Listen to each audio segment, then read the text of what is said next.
जय हिंद दोस्तों, मैं डॉक्टर जिशान आपका स्वागत करता हूं एग्जाम दृष्टि पे। दोस्तों स्टार्ट करते हैं सेशन आज का। मैं आपको यहां कराने वाला हूं यूपीएससी के प्रीवियस ईयर क्वेश्चंस। हम पहले बात करेंगे प्रीलिम्स की, बात करते हैं 10 साल के क्वेश्चन करेंगे प्रीलिम्स के। आज हमारे पास ईयर 2013 से लेके 2023 तक के क्वेश्चन करने वाले हैं। 2013 में क्वेश्चन कैसे आए थे, क्या क्या सॉल्यूशन कैसे करना है, इसके लिए आपको दो बातें ध्यान में रखनी है। पहले तो क्वेश्चन कैसे पढ़ना है, दूसरा सवाल हमारे सामने आता है कि क्वेश्चन को सॉल्व करने की टेक्निक क्या होना चाहिए हमारे पास। एक एक पॉइंट को देखेंगे हम लोग। क्वेश्चन सॉल्व करते हैं। यहां पर प्रीवियस ईयर क्वेश्चन 2013 का प्री का क्वेश्चन है ये वाला। चलिए पेपर देखते हैं।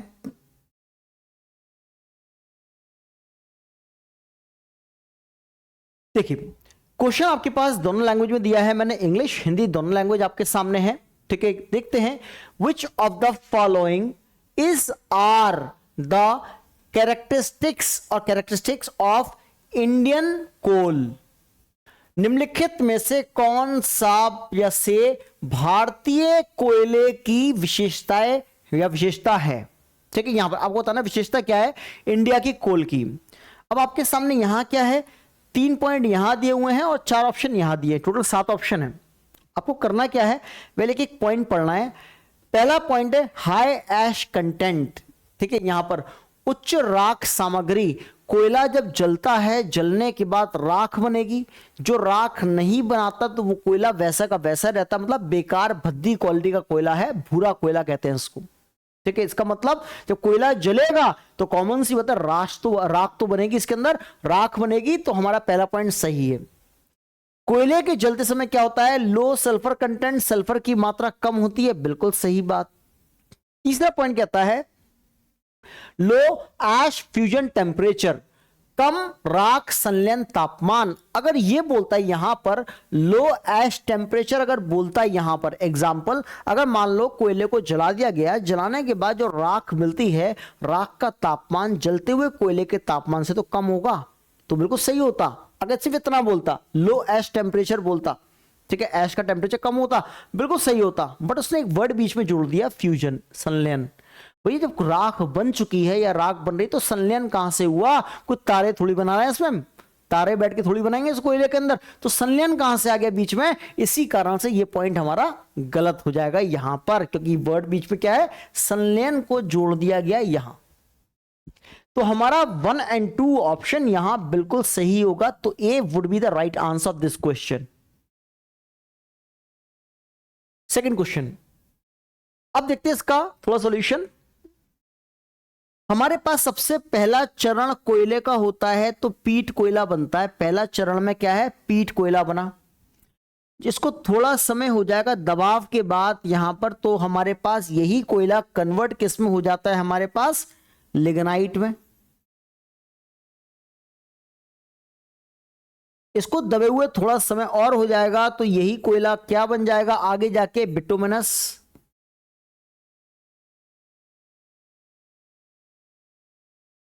और सबसे ज्यादा समय जब कोयले को दबे हुए हो जाता है, ये सबसे अच्छी क्वालिटी का कोयला बनता है, उसका नाम है एंथ्रोसाइट।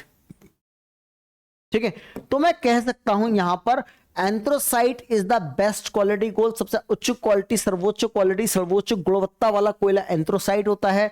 उससे थोड़ी बेकार क्वालिटी का कोयला बिटुमिनस होता है। उससे थोड़ी बेकार क्वालिटी का कोयला कौन सा होता है, लिग्नाइट होता है। और ये भूरा कोयला ये जलता नहीं है यहां पर, तो वो पीट होता है। तो ये कोयले की गुणवत्ता के आधार पर क्वालिटी हो गई। अब ये भारतीय कोयल कह रहा है आपसे, भारतीय कोयल के बारे में एग्जाम्पल मान लेते हैं। पूरी दुनिया में सबसे अच्छी क्वालिटी का कोयला एंथ्रोसाइट कोयला मिलता है मात्र 5%। पूरी दुनिया में सिर्फ 5% एंथ्रोसाइट कोयला है जो जलता ज्यादा है, धुआं कम देता है। जलता ज्यादा है, धुआं कम देता है और राख भरपूर देता है। ठीक है यहां पर। और अगर ये तो दुनिया का हो गया, अब एंथ्रोसाइट कोयला इसमें से भारत में कितने परसेंट है, इंडिया में सिर्फ और सिर्फ 0.5% कोयला मिलता है एंथ्रोसाइट। 0.5% इंडिया में कोयला एंथ्रोसाइट कहां मिलेगा, कालाकोट में। कहां मिलेगा, कालाकोट में। कालाकोट कहां पड़ता है, जम्मू कश्मीर। जम्मू कश्मीर में पड़ता है कालाकोट। ठीक है, यहां 0.5% मिलता है। बट ये तो इंडिया में सिर्फ 5.5% है, दुनिया में 5% मिलता है। बट अगर बात करते हैं यहां एंथ्रोसाइट के अंदर, एंथ्रोसाइट क्या होता है बिटुमिनस, भारत में सर्वाधिक, याद रखना बिटुमिनस कोयला जो है ये कह सकते हैं भारत एवं विश्व में सर्वाधिक है, विश्व में सर्वाधिक, दुनिया में सबसे ज्यादा जो कोयला मिलता है कौन सा मिलता है, दैट मीन्स बिटुमिनस। मतलब कह सकते हैं bituminous coal is found in abundance in the entire world as well as in India। ठीक है, यहां पर तो हमारे पास पूरी दुनिया में 80%, भारत में जो कोयला मिलता है वो कौन सा है, बिटुमिनस, और दुनिया का 80% कोयला वो भी बिटुमिनस होता है।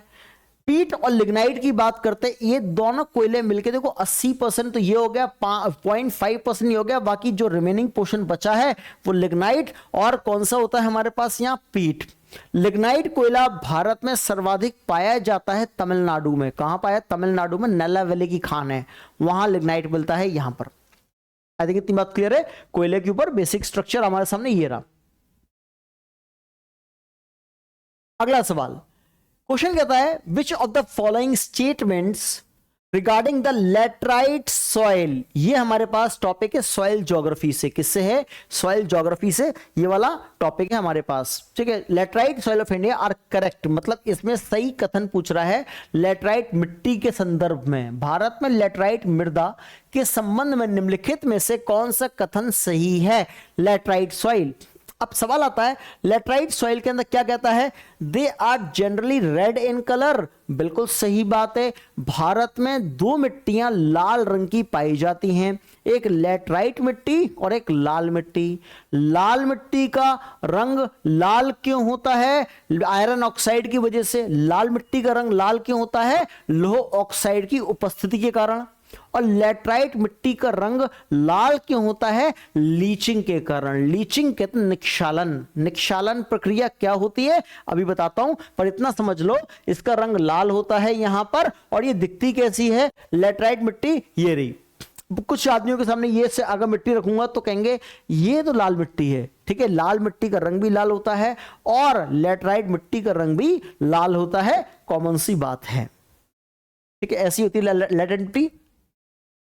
अगला सवाल, they are rich in nitrogen and potassium, बिल्कुल ये वाली बात गलत हो जाती है यहां पर। अगर हम बात करते हैं लेटराइट मृदा में नाइट्रोजन और पोटाश की कमी होती है, क्या होता है यहां पर, ये होता है रिच नहीं होगा, स्कैसिटी होगा। हिंदी वाले बच्चों के लिए लिख देता हूं यहां पर, इसमें नाइट्रोजन और पोटाश की प्रचुर मात्रा है, प्रचुर मात्रा नहीं होगी, अभाव होगा। क्या होगा, अभाव होता है, कमी होती है, स्कैसिटी, स्कैसिटी होती है इसके अंदर, इसलिए पॉइंट गलत हो गया। सिर्फ एक शब्द चेंज करा, रिच कर दिया, उसके स्कैर्स कर देता या अभाव कर दे सर्वाधिक की जगह, तो शायद सही हो जाता आंसर मेरा।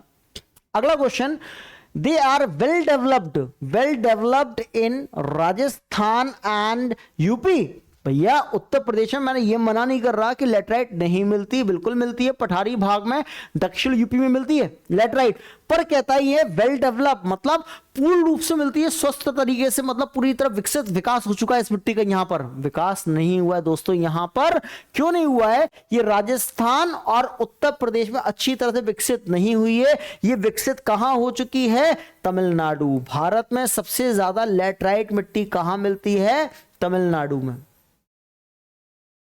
कहां, तमिलनाडु में, तो ये वाला पॉइंट तो मेरा गलत हो गया, तमिलनाडु मिलती है, यूपी और राजस्थान का नाम तो आया नहीं हमारे सामने। अगला point, tapioca and cashew nuts grown well in the soil, बिल्कुल सही बात है ये वाला पॉइंट। देखो अगर हम बात करते हैं जो काजू होते, काजू हो गया, चाय हो गई, चाय की पत्ती होती है, काजू हो गया, चाय हो गई, कॉफी हो गई, ये सब किसमें, लेटराइट मिट्टी में उगती हैं। कहां उगती हैं, लेटराइट मिट्टी में उगती हैं। देख लेते हैं आप कैसे, यहां पर। तो हमारे पास यहां पर थर्ड ऑप्शन मेरा बिल्कुल ठीक है और मेरा फर्स्ट ऑप्शन भी बिल्कुल ठीक है। 1 और 3 हमारे पास सही होगा। इसने शायद ऑप्शन मिसप्रिंट कर दी यहां पर, रेड कलर का होता है ये हमारे पास 1 एंड सॉरी ये 4 है, ये ऑप्शन मिसप्रिंट है। 1 2 3 एंड 4, ये 4 होगा, ये 4 ऑप्शन है। ठीक है, यहां पर 1 एंड 4 होगा। ठीक है, 1 एंड 4, यहां देखिए, यहां पर ये 3 3 कर दिया ना, ये 3 है और ये 4 है। 4, ठीक है। मतलब चौथा ऑप्शन मेरा बिल्कुल ठीक हो गया, और पहला और चौथा ऑप्शन ठीक है, दूसरा और तीसरा गलत हो गया यहां पर। तो 1 और 4 इसका आंसर होगा बिल्कुल ठीक, ठीक है। अब लेटराइट मिट्टी लीचिंग क्या होती है, मैंने आपको दो बातें बताई यहां पर समझना। अगर कभी आपसे कोई पूछे ये बताइए कि जो लाल मिट्टी होती है, लाल मृदा को कहते हैं अंग्रेजी में रेड सॉइल। क्या कहते हैं? रेड सॉइल का कलर भी रेड होता है। क्यों होता है? क्योंकि उसमें आयरन ऑक्साइड ज्यादा होती है, आयरन ऑक्साइड की प्रचुर मात्रा होती है। कैसे? There is a abundance of iron oxide in the soil, that's the only reason why the color of the red soil is red। ठीक है, मतलब कह सकते हैं कि लाल मिट्टी का रंग लाल क्यों होता है? क्योंकि उसमें सर्वाधिक मात्रा में लौह ऑक्साइड की मात्रा उपस्थित होती है। लौह ऑक्साइड कह दो, आयरन ऑक्साइड कह दो, फेरस ऑक्साइड कह दो, एक ही बात है। दूसरा कंडीशन हमारे पास सवाल आता है कि लाल मिट्टी के अलावा हमारे पास एक मिट्टी होती है लेटराइट मिट्टी, लेटराइट सॉइल। ठीक है, लेटराइट मिट्टी, लेटराइट मृदा का रंग भी लाल होता है। लेटराइट मृदा का रंग लाल होने का कारण होता है निक्षालन। निक्षालन को कहते हैं लीचिंग। लीचिंग, ठीक है।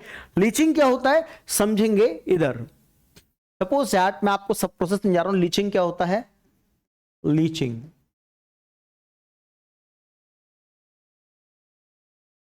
निक्षालन,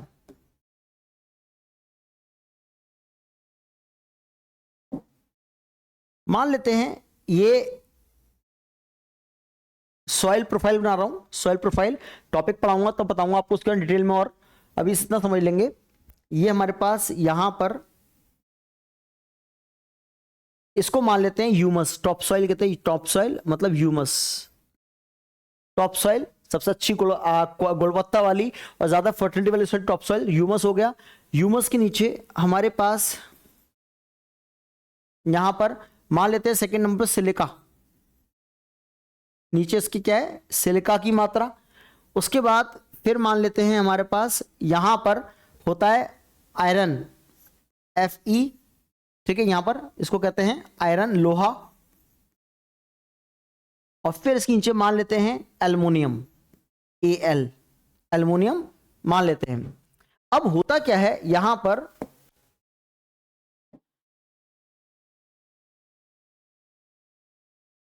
बारिश हुई, बारिश, बारिश होती है सतह पर।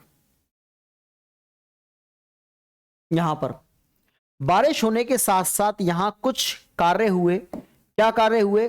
बारिश हुई तो ह्यूमस बह के अंदर की तरफ चला गया। ह्यूमस कहां चला? अंदर। उसके बाद बारिश से ये घुल के अंदर के एब्जॉर्ब हो गया। सिलिका, सिलिका की मात्रा फिर बारिश के द्वारा सिलिका भी अंदर की तरफ चली गई। यहां पर जब ह्यूमस और सिलिका अंदर की तरफ एब्जॉर्ब हो गए, सोख लिए गए, जमीन में पानी में घुल गए, ये कह सकते हैं हम लोग। तो अब जो आयरन लोहा होता है वो हार्ड है और सिलिका वो भी हार्ड, यहां पे एडमेटल है। तो क्या हुआ? अब ऊपर क्या बचा रह गया? ऊपर बचा रह गया आयरन, आयरन, लोहा और फिर एल्युमिनियम, ये बचा रह गया यहां पर। तो जब लोहा और एल्युमिनियम बचा रह गया, बाकी ये दो पदार्थ घुल गए, तो ऊपर क्या है? लोहा, लोहे का रंग क्या? लाल। और इसी वजह से हमारे पास इसको कहते हैं, इस प्रक्रिया को लीचिंग कहते हैं, निक्षालन। निक्षालन के कारण हमारे पास ये लेटराइट मिट्टी का रंग भी लाल पाया जाता है। ये रीजन है इसका। क्लियर? यहां पर लीचिंग हो गया।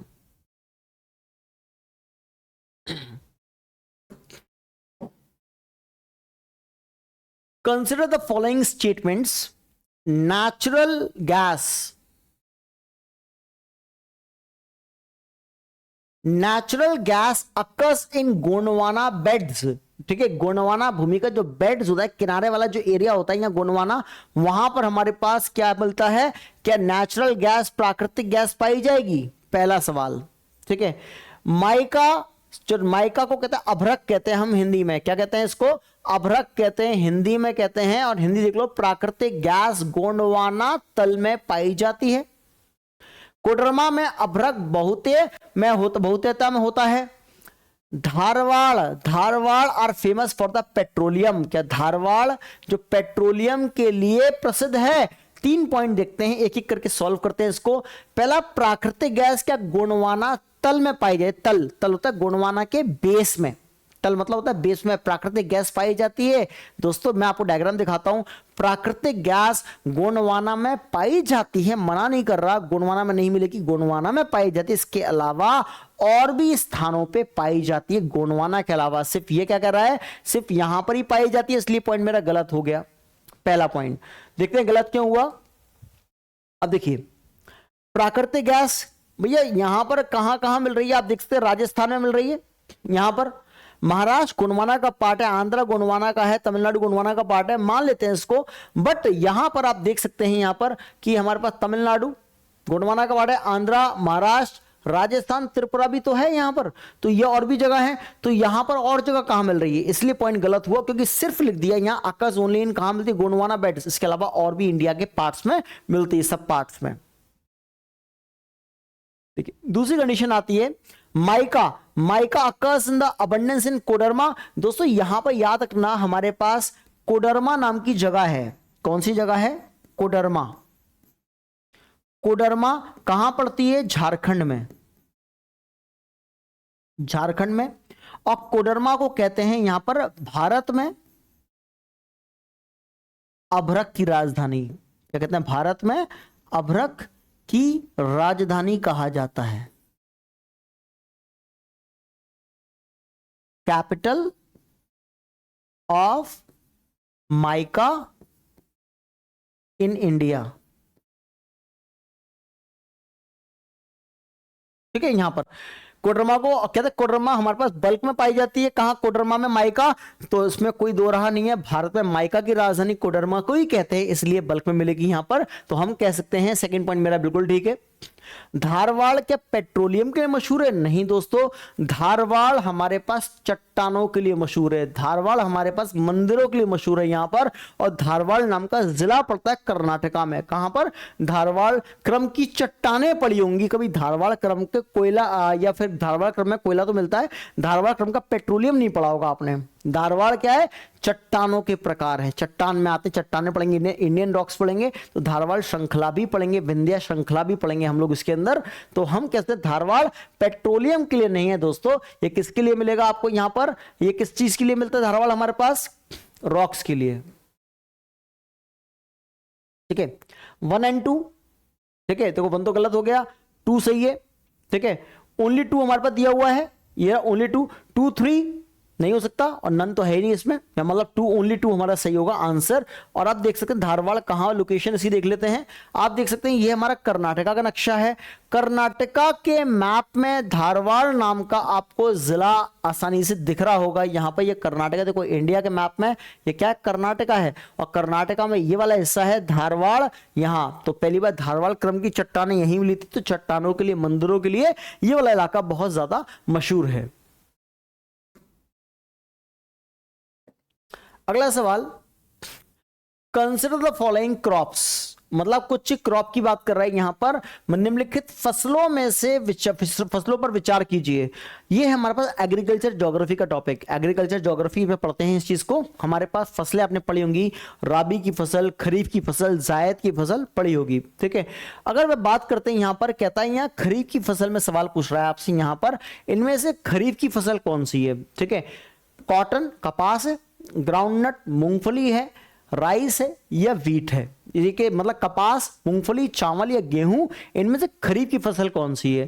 पहला सवाल आपको पता होना चाहिए, कोई फसल जब हम पढ़ते हैं तो हमें यह पता होना चाहिए, कोई फसल में एक समय होता है बुआई का, जब बीज बोई जाती है, बुआई, बुआई को कहते हैं सोन पीरियड। क्या कहते हैं? सोन पीरियड कहते हैं। और एक समय आता है इसमें कटाई का, कटाई का समय आता है, कटाई को कहते हैं हार्वेस्ट पीरियड, हार्वेस्ट पीरियड। अगर खरीफ फसल की बात करता हूं, खरीफ के अंदर हमारे पास यहां पर ये जून जुलाई का समय होता है, जून और जुलाई का महीना होता है जब हम क्या करते हैं यहां पर, इसमें बीज बोते हैं खरीफ की फसल में।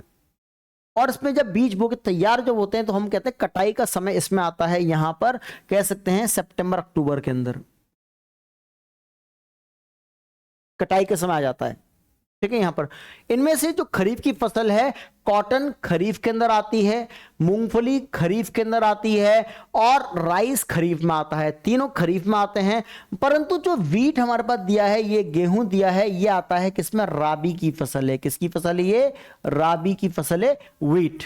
ठीक है, तो कह सकते हैं हम लोग यहां पर हमारे पास कि 1, 2 and 3, 1, 2, 3 is the right answer of this question. यहां पर आंसर मेरा सही मिल गया इधर। ठीक है, यहां तो यहां 4th नंबर पे हमारे पास जो वीट है, वीट राबी की फसल है, ये आपको पता चल गया। तो आंसर क्या होगा, सी।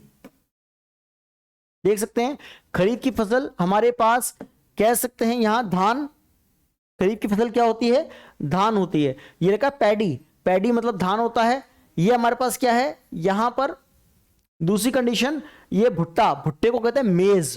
ठीक है, मेज हो गया यहां पर। ठीक है, बाजरा हो गया यहां पर, जवर हो गया, ज्वार हो गया, ज्वार हो गया, बाजरा हो गया, भुट्टा मतलब मेज हो गया यहां पर। ठीक है, यहां पर, और ये पैडी धान हो गई। ये सब क्या है हमारे पास फसल।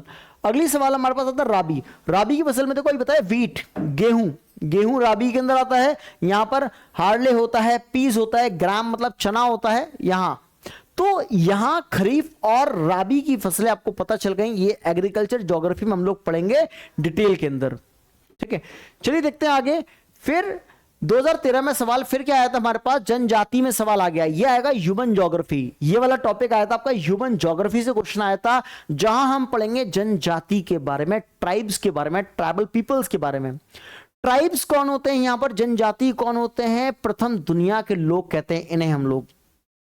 जनजाति वाले लोग हमारे पास दुनिया के अंदर जिनका जन्म हुआ, जनजाति वाले लोग, ये प्रकृति से बहुत प्यार करते हैं, नेचर से बहुत ज्यादा प्यार करते हैं जनजाति वाले लोग। देखते हैं अब लिंबू नाम की जनजाति हमारे पास कहां पाई जाएगी, क्या सिक्किम में मिलती है लिंबू जनजाति? बिल्कुल सही बात है, सिक्किम में लिंबू जनजाति मिलती है। सिक्किम में लैपचा जनजाति मिलती है, लैपचा।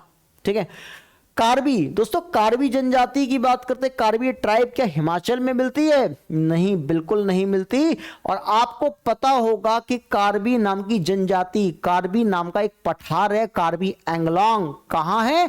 असम में। कार्बी एंगलोंग का पठार कहां पड़ता है? असम में। और उस पठार भाग के नाम से नाम जनजाति का है, कार्बी पठार। तो कार्बी जनजाति कहां मिलती है? मैंने क्लास में कराया भी है बहुत बार। ये कहां मिलती है हमारे पास? कार्बी एंगलोंग कहां पर है? ये पड़ेगा आपको असम के अंदर। तो ये गलत हो गया ऑप्शन।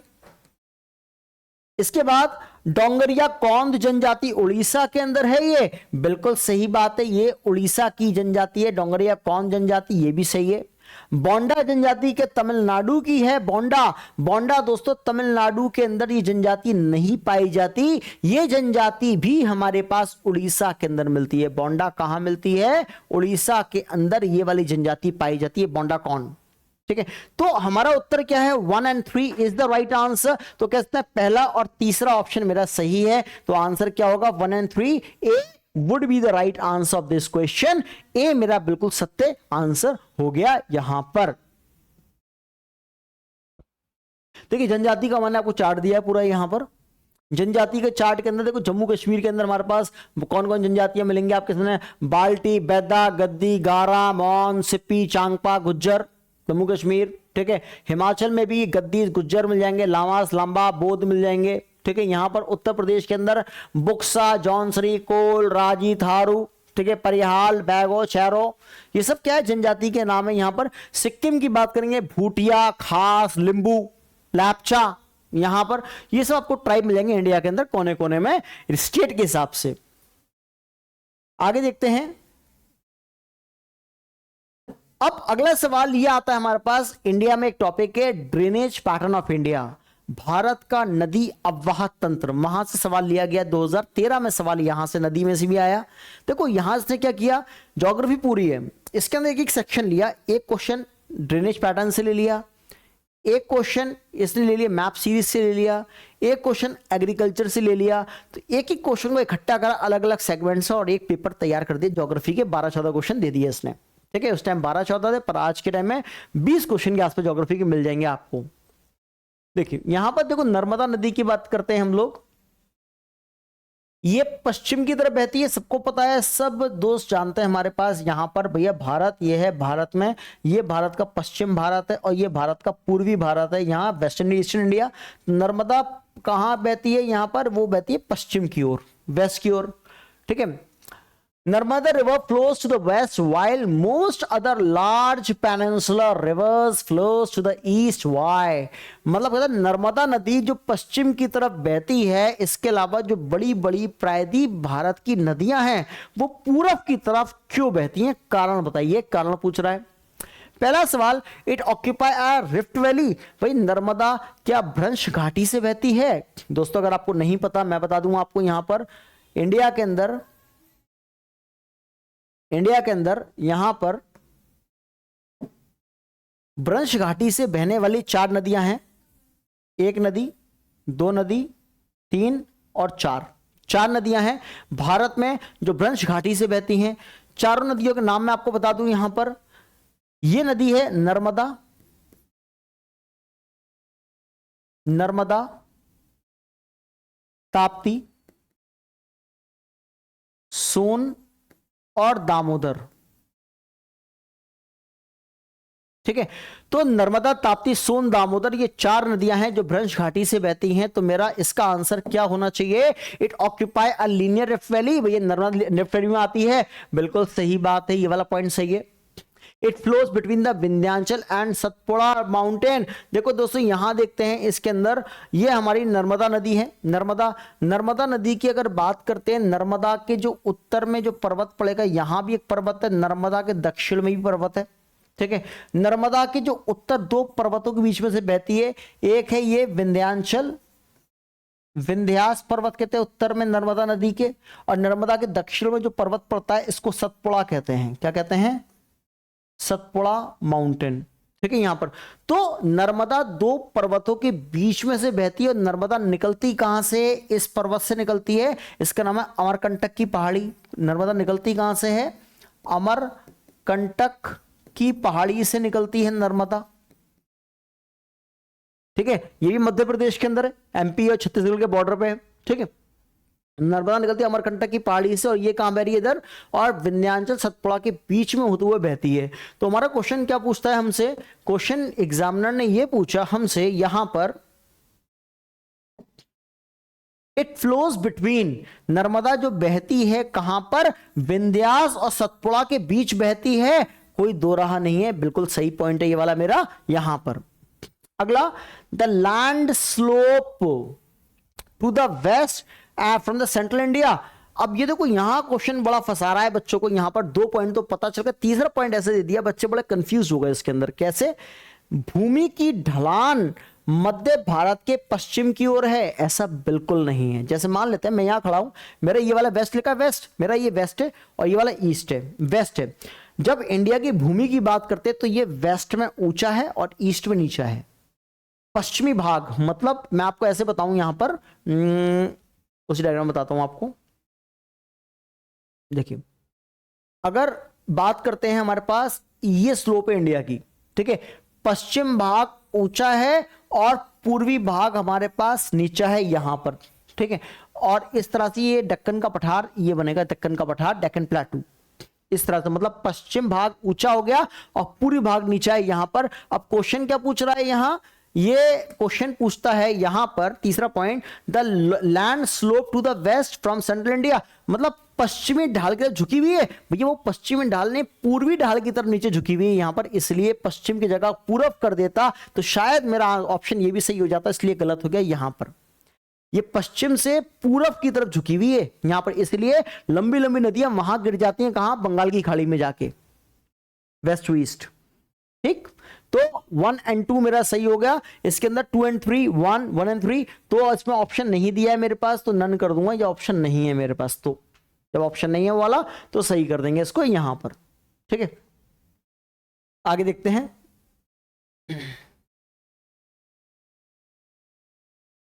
अगला सवाल कहता है which one among the following industries. भैया इंडस्ट्रियल ज्योग्राफी से क्वेश्चन आ गया, एग्रीकल्चर से पूछ लिया और इंडस्ट्री से, मतलब पेपर को सेट करने का तो परफेक्ट पैटर्न है ये। मतलब जितने भी सेक्शन है, एक टॉपिक से सारे टॉपिक क्वेश्चन नहीं उठाए उसने अलग अलग सेगमेंट से क्वेश्चन उठाए, तो देखना चाहता था कि बच्चे को कितना पता है। यहां पर 2013 का पैटर्न ऐसा था।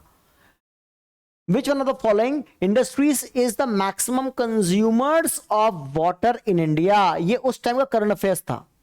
उस टाइम का ये वाला हिस्सा जो है करंट अफेयर्स का क्वेश्चन होता था, पर ये ज्योग्राफी में आ गया यहां पर।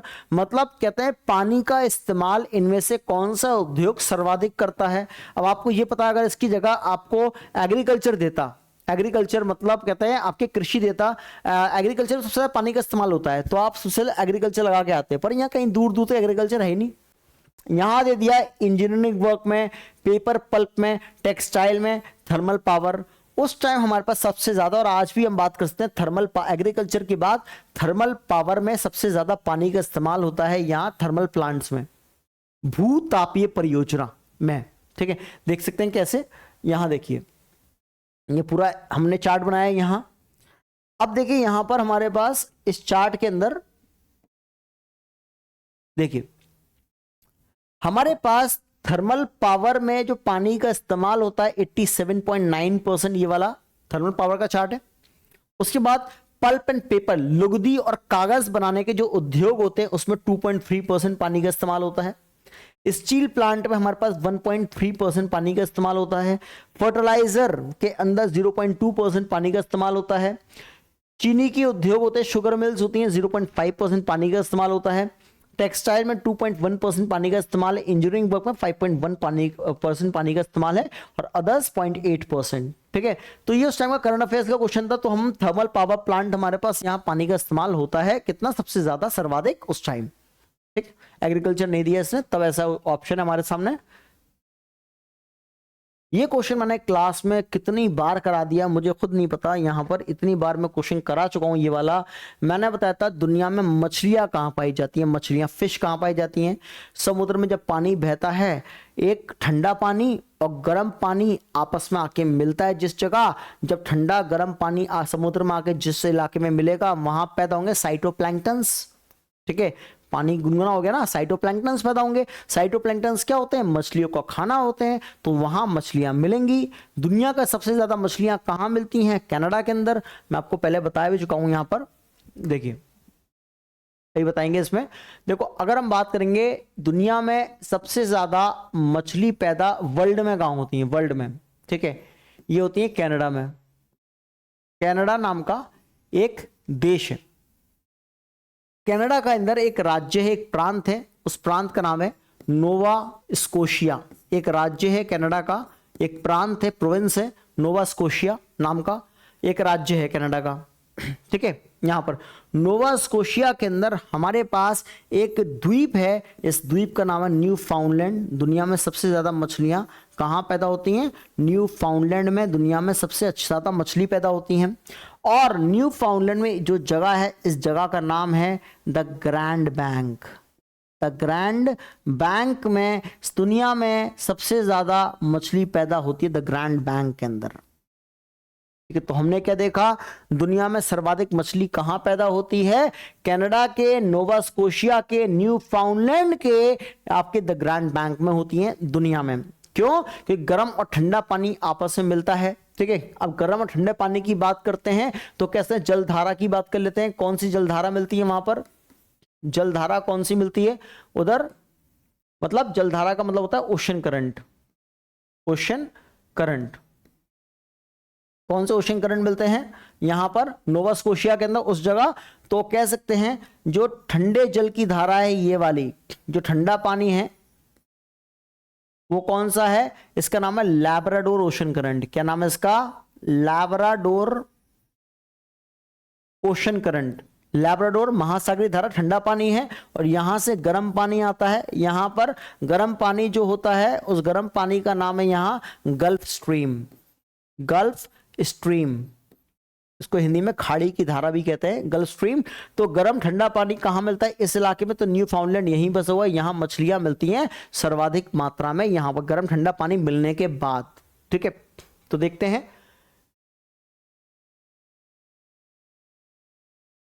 देखिए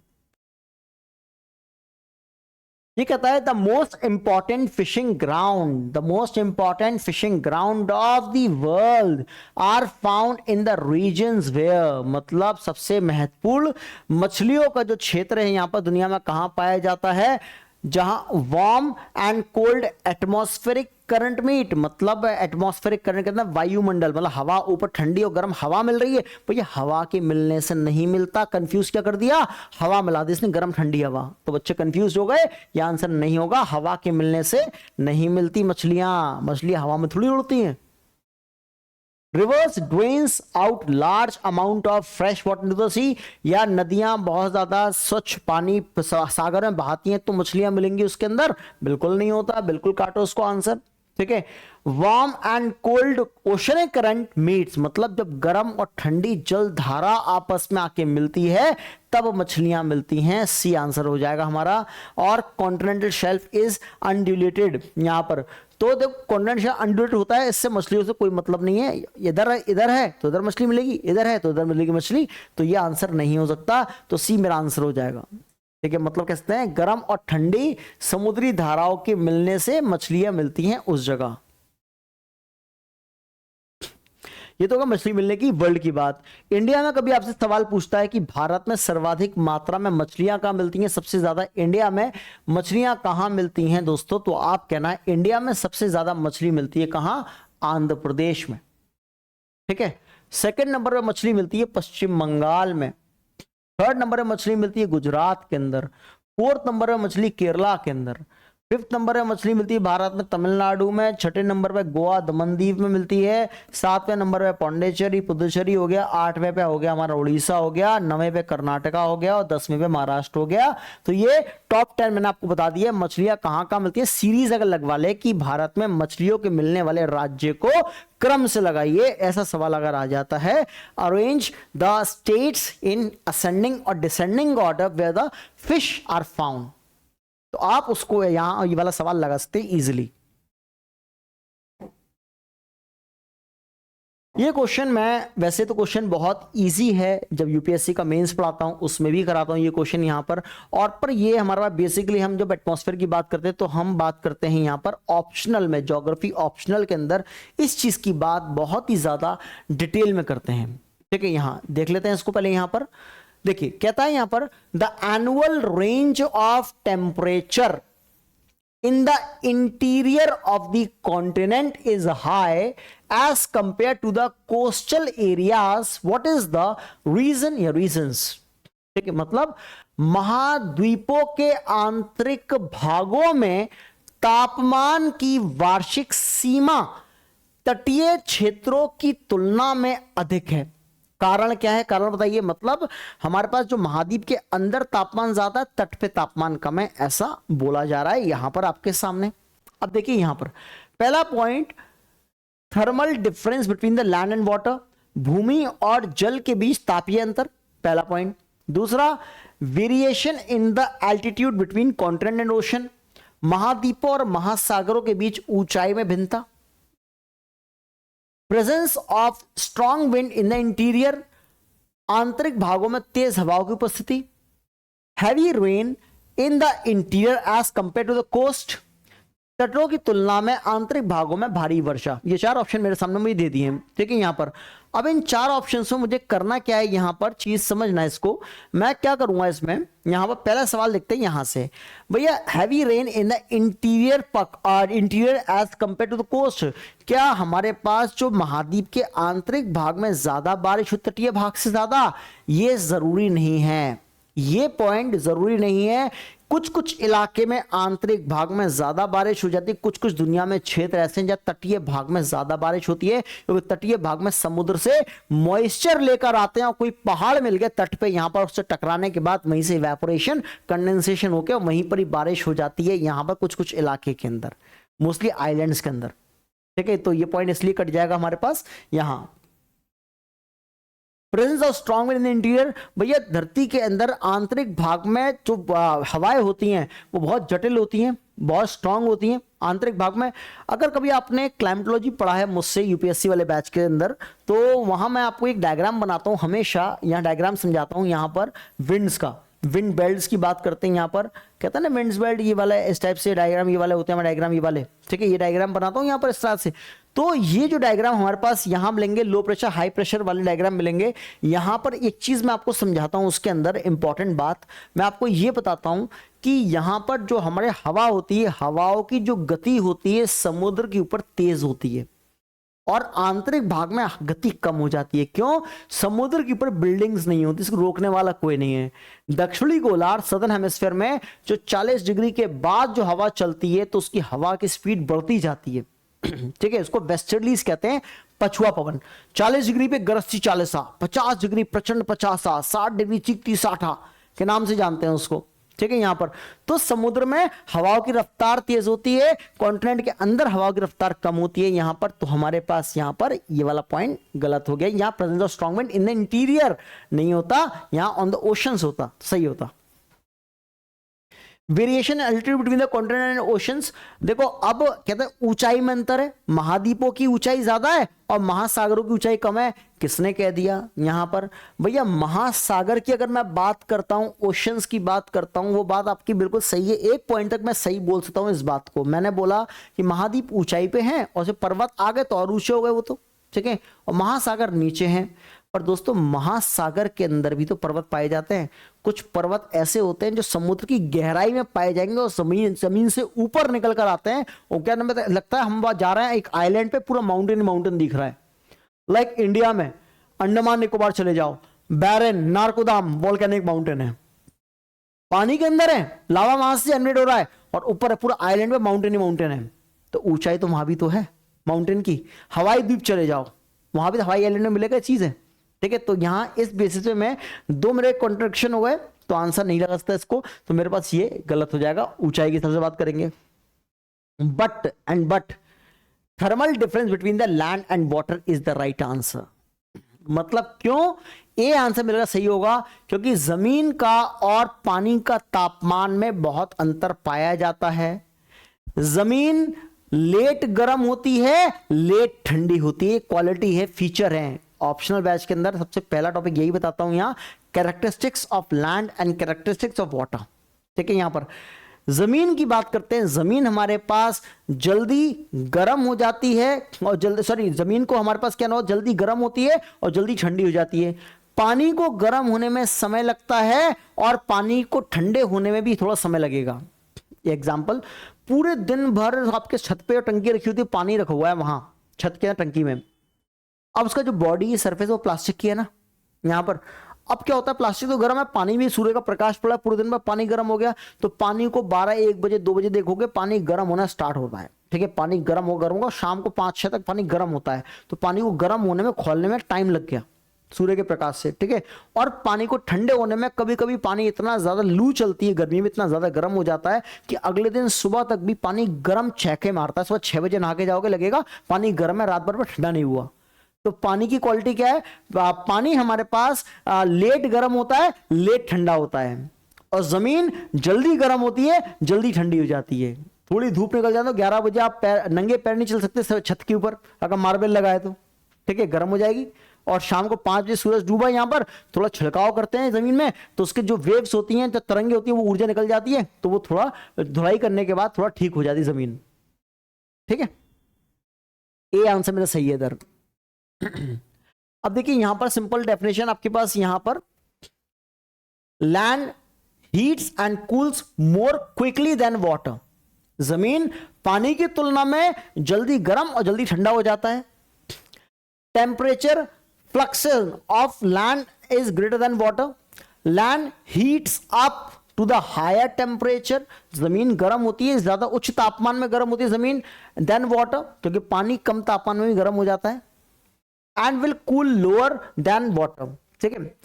उत्तरी गोलार्ध में जो भूमि है वो 39% भूमि है उत्तरी गोलार्ध में, और दक्षिणी गोलार्ध में जो भूमि है वो 19% भूमि है। तो मैं हमेशा बताता हूं कि उत्तरी गोलार्ध में जो जमीन की मात्रा ज्यादा है, दक्षिणी गोलार्ध में पानी की मात्रा ज्यादा है। यहां पर नॉर्दर्न हेमिस्फीयर, सदर्न हेमिस्फीयर, तो 39% भूमि उत्तरी गोलार्ध में है और 19% भूमि हमारे पास कहां है? दक्षिणी गोलार्ध में। तो कह सकते हैं कि दक्षिणी गोलार्ध के अंदर पानी हमारे पास लेट गर्म होगा, लेट ठंडा होगा, जमीन जल्दी गर्म जल्दी ठंडी, ठीक है। यहां दक्षिणी गोलार्ध में कह सकते हैं इसको, तो आप देख सकते हैं ये डायग्राम यहाँ पर, तो जो आपके पास ये ब्लिंकिंग कर रहा है यहाँ पर, ये क्या है, गर्मी वाला मौसम है, मतलब गर्म वाला इलाका है जमीन, और ये क्या है, महासागर है इसके आसपास, ठीक है, टेम्परेचर। ये क्वेश्चन है मैप सीरीज से, मैप सीरीज अगर नहीं परचेस की तो कर लेना, इंपॉर्टेंट क्वेश्चन है मैप सीरीज से। अगर मैप पता है तो ही ये सवाल कर पाओगे, अन्यथा छोड़कर आ जाओगे, यहां पर गारंटी इस बात की भी है। तुक्के मारोगे, तुक्के हमेशा सही जाएंगे या नहीं जाएंगे वो ऊपर वाला गॉड नोस। बहुत से बच्चों को यह नहीं पता कि एबेसिनिया कहां पर है। दोस्तों एबेसिनिया का पठार अरब में नहीं है, यहां पर एबेसिनिया का पठार पड़ता है एक कंट्री इथोपिया। एक कंट्री कौन सी है, इथोपिया नाम का देश है अफ्रीका महाद्वीप में, इथोपिया नाम का देश है, वहां एबेसिनिया का पठार पड़ता है। और एबेसिनिया पहले एक इथोपिया का पुराना नाम भी एबेसिनिया ही है, इथोपिया का पुराना नाम भी एबेसिनिया ही है यहां पर। तो इथोपिया नाम की कंट्री है, और इथोपिया की जो राजधानी है वो कौन सी, आदिस अबाबा। इथोपिया की राजधानी क्या है, Addis Ababa is the capital of Ethiopia. तो मेरा पहला पॉइंट तो गलत हो गया, एबेसिनिया अरब में नहीं है, इथोपिया के अंदर है। दूसरा क्वेश्चन, एटलस माउंटेन, यूपीपीसीएस 2023 में सवाल पूछा गया ऐसा क्वेश्चन, यूपीपीसीएस 2023। सोचो 2013 में यूपीएससी पूछ रहा है इसको 2013 में, और यूपीपीसीएस 2023 में 10 साल बाद पीसीएस ने पूछा इस क्वेश्चन को अभी, ठीक है। एटलस माउंटेन जो हमारे पास का है, नॉर्थ वेस्ट अफ्रीका के अंदर है, बिल्कुल सही बात है यहां पर। और उसमें पीसीएस में कैसे क्वेश्चन पूछा गया था यहां पर कि एटलस माउंटेन की हाईएस्ट पीक माउंट टॉपकल, मतलब 4 माउंटेन थे, हाईएस्ट पीक पूछी थी इसमें टॉपकल। तो हम कहते हैं Atlas north west Africa, Africa के उत्तर पश्चिम में है, बिल्कुल सही बात है। Guana highland south west Africa के अंदर है, नहीं है दोस्तों अफ्रीका में। ये कहां पड़ती है, ये पड़ती है हमारे पास कह सकते हैं उत्तरी, एक सेकंड, ये पड़ती है हमारे पास यहां पर उत्तरी भाग में तो पड़ती है, पर कहां पड़ती है, साउथ अमेरिका में। कहां पड़ती है, साउथ अमेरिका में। गुआना हाईलैंड पड़ते हैं साउथ अमेरिका, दक्षिण अमेरिका के उत्तरी भाग में, दक्षिण अमेरिका के उत्तरी भाग में पड़ता है गुआना, दक्षिण अमेरिका में है ना अफ्रीका में, ठीक है। यहां पर ओक्वांगो बेसन, पैटागोनिया, पैटागोनिया साउथ अमेरिका में है, तो दोस्तों ये भी नहीं होगा पैटागोनिया, क्यों, ओक्वांगो बेसन कहां पड़ेगा, ये पड़ेगा बोट्सवाना में। कहां पड़ता है, बोट्सवाना में पड़ता है। बोट्सवाना कहां पर है, अफ्रीका महाद्वीप के अंदर एक देश का नाम है बोट्सवाना, वहां पड़ता है बोट्सवाना के उत्तरी भाग में। तो यहां ओक्वांगो बेसन बोट्सवाना में है, गुआना हाईलैंड साउथ अमेरिका के नॉर्दर्न पार्ट में है, एटलस नॉर्थ वेस्ट अफ्रीका में है, एबेसिनिया इथोपिया में है। ये आपको ये मैप सीरीज अगर पता होगा, मैप तभी कर पाओगे इस सवाल को, अन्यथा नहीं कर पाओगे। देखिए यहां पर देखिए, ये साउथ अमेरिका का मैप है। साउथ अमेरिका में मतलब गिनी, गिनी की बात की तो देखो ये गिनी हाईलैंड, ये रहा गिनी हाईलैंड, ये रहा इस जगह। और ये कंट्री कौन सी है, ये हमारे पास कोलंबिया हो गई, वेनेजुला हो गई, ठीक है। वेनेजुला मोस्टली, वेनेजुला के अंदर कुछ पार्ट है इसका, कुछ वेनेजुला के अंदर पार्ट है, कुछ ब्राजील के अंदर पार्ट आ रहा है इसका, और कुछ हमारा गुआना के अंदर आ रहा है, ठीक है। वेनेजुला, ब्राजील और गुआना, 3 कंट्री के बाउंड्री पे जो मिल रहा है हमारे पास वो गुआना हाईलैंड है, ये वाला जो मार्क है कलर्ड में, ठीक है। ओक्वांगो बेसन की बात करते हैं, देखो यहां पर बोट्सवाना नाम का कंट्री है, वहां ओक्वांगो स्वैम्स करके मिलता है यहां पर, ठीक है। आपने पढ़ा होगा कि दुनिया का अंदर हमारा वेटलैंड होता है, वेटलैंड, तो ये एक तरह का वेटलैंड ही है, जैसे रामसर साइट वेटलैंड होते हैं, इसे ये वेटलैंड है ओक्वांगो स्वैम्स, और दुनिया का सबसे बड़ा वेटलैंड यही है। Biggest wetland of the world is Okavango swamps, दुनिया का सबसे बड़ा वेटलैंड यही है ओक्वांगो स्वैम्स। कहां है, बोट्सवाना नाम के देश में है, और बोट्सवाना में एक रेगिस्तान पड़ता है इस जगह, उसको होता है कालाहारी डेजर्ट। बोट्सवाना में रेगिस्तान कौन सा है, कालाहारी डेजर्ट। सब मैंने पढ़ाया है मैप सीरीज के अंदर, ठीक है। यहां पर आगे देखते हैं,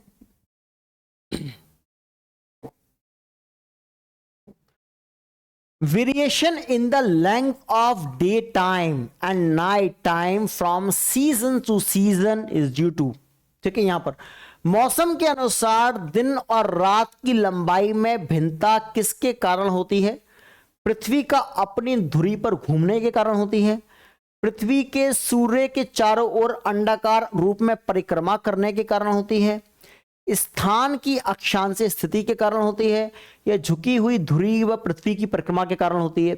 ये क्वेश्चन मैं हर बार बताता हूं, क्वेश्चन ये वाला बेसिक क्वेश्चन है, इसके अंदर इसमें कोई ज्यादा रॉकेट साइंस नहीं था। सवाल हमारे पास सिर्फ किससे, अर्थ से है, सिंपल क्वेश्चन था। इसमें आपको देखना, मैंने बताया था जब पृथ्वी अपने एक्सिस पे घूमती दिन रात होते हैं, इन्हें क्वेश्चन टिपिकल कर दिया। अपने ध्रुव पे घूमते दिन रात क्या कैसे होते हैं? घूर्णन गति के कारण, रोटेशन के कारण। तो हमारे पास क्या है? रोटेशन के कारण हमारे पास क्या होता है? दिन रात होते हैं, तो यह आंसर हो जाएगा। और दूसरा परिक्रमा, परिक्रमा के कारण मौसम बदलते हैं, दिन रात नहीं। मौसम अगर परिवर्तन पूछता तो परिक्रमा से होता है। यहां सिंपल क्वेश्चन था ये वाला, कुछ ज्यादा रॉकेट साइंस नहीं था इसमें। तो ए आंसर मेरा सही होगा इसमें। देखिए यहां पर ये हमारी पृथ्वी है यहां पर, और ये हमारा क्या है? सूर्य है यहां पर। अब सूरज की तरंगे जो सामने पड़ेंगी यहां पर, तो यहां क्या होगा? दिन होगा, और पीछे वाला हिस्सा जो पृथ्वी का है वहां रात होगी। तो यहां पर क्या होगा? डे होगा, और यहां पर क्या होगा? नाइट होगा यहां पर। ठीक है, जो हिस्सा सूरज के सामने वहां दिन, पीछे रात होगी अंधकार वाले हिस्से के अंदर। ठीक, यहां पर अब ये कहते हैं हमारे पास, on the planet Earth the most of the fresh water exists as the ice caps and glaciers. Out of the remaining fresh water, the largest proportion is found in the atmosphere, and moisture of clouds is found in freshwater lakes and rivers, exists as the groundwater, exists as a soil moisture. ठीक है, simple question था यहां पर। ये थोड़ा अच्छे से book से सवाल पूछा गया है। ठीक है, और ये बुक से हमारे पास कहां से क्वेश्चन पूछा गया? यहां से अगर जियोमॉर्फोलॉजी पढ़ोगे वहां इस चीज के बारे में पढ़ोगे। यहां पर बेसिक क्वेश्चन है ये वाला भी। पृथ्वी ग्रह पर अधिकांश ताजा पानी बर्फ की चोटियां और ग्लेशियरों के रूप में मौजूद है। शेष मीठे पानी में सबसे बड़ा हिस्सा वायुमंडल में नमी और बादलों के रूप में पाया जाता है। मीठे पानी की झीलें और नदियों में पाया जाता है, भूजल के रूप में मौजूद है, या मिट्टी के नमी के रूप में मौजूद है। कॉमन से क्वेश्चन क्या है इसमें? हमारे पास दुनिया में जितना पानी है, हमारे पास मोस्टली पानी ग्लेशियर्स में है। 97% ग्लेशियर्स में अप्रोक्सीमेटली। कितना? 97% ग्लेशियर्स हिमनद में, बर्फ के पर्वत, जो बर्फ के पर्वत पिघलते हैं तो उससे नदियां बनती हैं, और नदियां कहां जाती हैं? खाड़ी में, खाड़ी सागर में, सागर महासागर में, वहीं से पानी जनरेट हो रहा है। अगर जमीन की बात करता हूं, और वैसे अगर ओशंस की बात करें वो तो अलग कॉन्सेप्ट हो गया। यहां पर जमीन की, अगर भू की बात करता हूं जमीन की, ठीक है। उसके बाद अगर ग्लेशियर्स को हटा दिया जाए यहां पानी, उसके अलावा पानी कहां मिलेगा ज्यादा? क्योंकि भैया नदियां हैं, तालाब है, सब कहां से भर रहा है? पानी से, तो नदी से, ग्लेशियर से भर रहा है। उसके अलावा पानी कहां मिलेगा? ये मिलेगा अंडरग्राउंड वाटर। पानी अंदर चला जाता है, उसको फिर हम लोग कैसे रेजुविनेट करते हैं? यहां समरसेबल खुदवा के नीचे का पानी निकालते हैं, हैंडपंप लगवाते हैं, पानी जो नीचे पानी है अंडरग्राउंड वो ऊपर की तरफ निकालते हैं। उसमें नमक होता है। क्या होता है? नमक। और वो हमारे क्या कहता है? पैरों के जोड़ों को कमजोर कर देता है। यहां पर 40 साल की एज में, 50 साल की एज में नमक पानी के साथ पी रहे हो तो क्या होता है कि घुटनों में चर चर की आवाज आती है। तो यहां पर हमारे पास क्या होगा? इस फाउंड एटमॉस्फेयर मॉइस्चर की तरह मिलेगा? नहीं मिलेगा वो पानी। यहां पर फ्रेश वाटर लेक्स और रिवर्स में मिलेगा। लेक्स और रिवर्स में पानी तो वहीं से आया, ग्लेशियर का पार्ट है, इसलिए नहीं होगा। और अंडरग्राउंड वाटर होगा? बिल्कुल सही बात है, अंडरग्राउंड वाटर होगा। यहां पर सॉइल मॉइस्चर में तो बहुत कम पार्ट होता है। ठीक है, देखेंगे यहां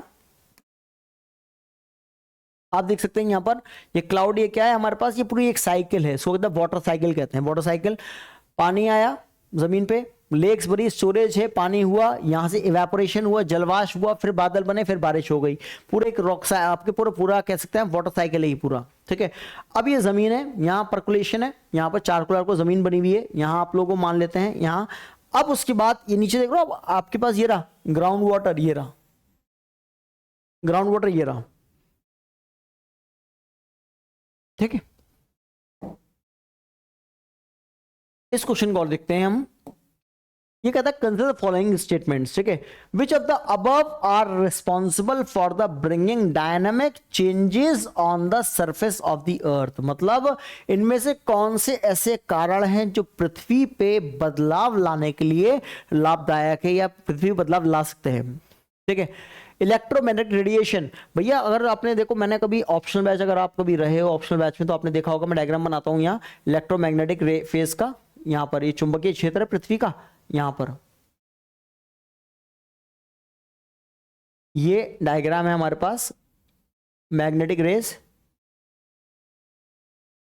यहां पर चुंबकीय क्षेत्र, चुंबकीय क्षमता पृथ्वी की कमजोर पड़ जाती है तो सूर्य का प्रकाश ज्यादा आता है, तो उससे क्या होता है हमारे पास यहाँ पृथ्वी का जो मैग्नेटिक एरिया होता है वो हिल जाता है, पूरी तरह इम्बैलेंस हो जाता है, तो उससे हमारी पृथ्वी के धरातल को प्रभाव पड़ेगा, बिल्कुल पड़ेगा प्रभाव यहाँ पर। तो इलेक्ट्रोमैग्नेटिक रेडिएशन पड़ता है यहाँ पर प्रभाव, ठीक है।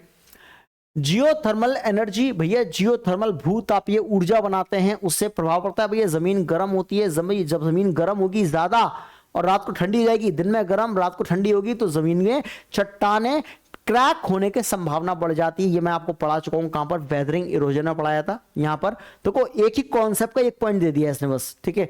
तो यहां क्या है हमारे पास जियोथर्मल एनर्जी से होता है ग्रेविटेशनल फोर्स। भैया ग्रेविटी अर्थ की अगर चेंज कर दी जाए, गुरुत्व चेंज कर दिया जाए तो हमारे भूतल पर फर्क पड़ेगा, बिल्कुल पड़ेगा भूतल पर फर्क, इंसान के ऊपर पड़ेगा, हमारे सामान को पड़ेगा, यहाँ भूतल पर फर्क। यहाँ पर प्लेट मूवमेंट, भैया नीचे प्लेटें टकरा जाए यहाँ पर तो यहाँ पर टकरा गई तो भूकंप आ जाएगा, तो धरातल चेंज हो जाएगा, यहाँ पर कॉमन सी बात।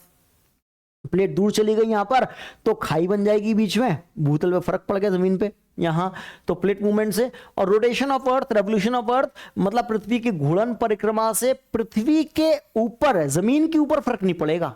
मौसम जमीन जैसी है वैसी रहेगी, जमीन ना छटक रही है, ना क्रैक हो रही है, ना कुछ हो रहा है यहां पर, बस फर्क इतना होगा कि रोटेशन चेंज हो गया यहां पर। अगर घूर्णन गति तो दिन हमारा थोड़ा लंबा हो जाएगा, रात छोटी हो जाएगी, या रात लंबी हो गई दिन छोटा हो गया, ऐसा हो जाएगा, ठीक है। और परिक्रमा का बदल गई, यहां पर परिक्रमा हमारे पास ज्यादा लंबा समय ले लिया तो साल बड़ा हो जाएगा, इतना होगा, पर जमीन पे फर्क नहीं पड़ेगा उस चीज से। तो हमारे पास यहां कह सकते हैं दोनों गलत हो गए, 1 2 3 4 हमारा आंसर हो जाएगा यहां। A would be the right answer of this question, ठीक है। तो देख सकते हैं यहां पर, ये भी मैंने आपको बताया, कैटाबैटिक विंड बताइए, मैंने आपको ऑप्शनल बैच में पढ़ाया था इसके बारे में। कोल्ड विंड हमारे पास किस तरह से होती है यहां पर, ठीक है। आर्टिक आइस ग्लेशियर्स होता है यहां पर, पोलनिया क्या होता है, यहाँ ओशन से आइस शेल्फ क्या होती है, ग्रेविटेशनल फोर्स से कैसे फर्क पड़ रहा है यहाँ पर, पीजीएफ क्या होता है हमारे पास यहाँ, ये सब कॉन्सेप्ट मैं आपको क्लास में पढ़ा चुका था। वार्म एयर क्या होती है, कोल्ड एयर क्या होती है, लैपली क्या होता है इसके अंदर, लैपसैंग क्या होता है, सब पढ़ा चुका हूं मैं क्लास के अंदर, ठीक है दोस्तों। ये है 2013 का पेपर यूपीएससी का, तो यूपीएससी का 2013 का हमने पेपर सॉल्व किया आज। अगली क्लास में हम सॉल्व करेंगे 2014 का पेपर, तो देखेंगे कैसे कैसे क्वेश्चन आते हैं, तो 2023 तक करेंगे, पहले हम प्रीलिम्स की क्वेश्चन पेपर सॉल्व। तब तक के लिए जय हिंद, जय भारत।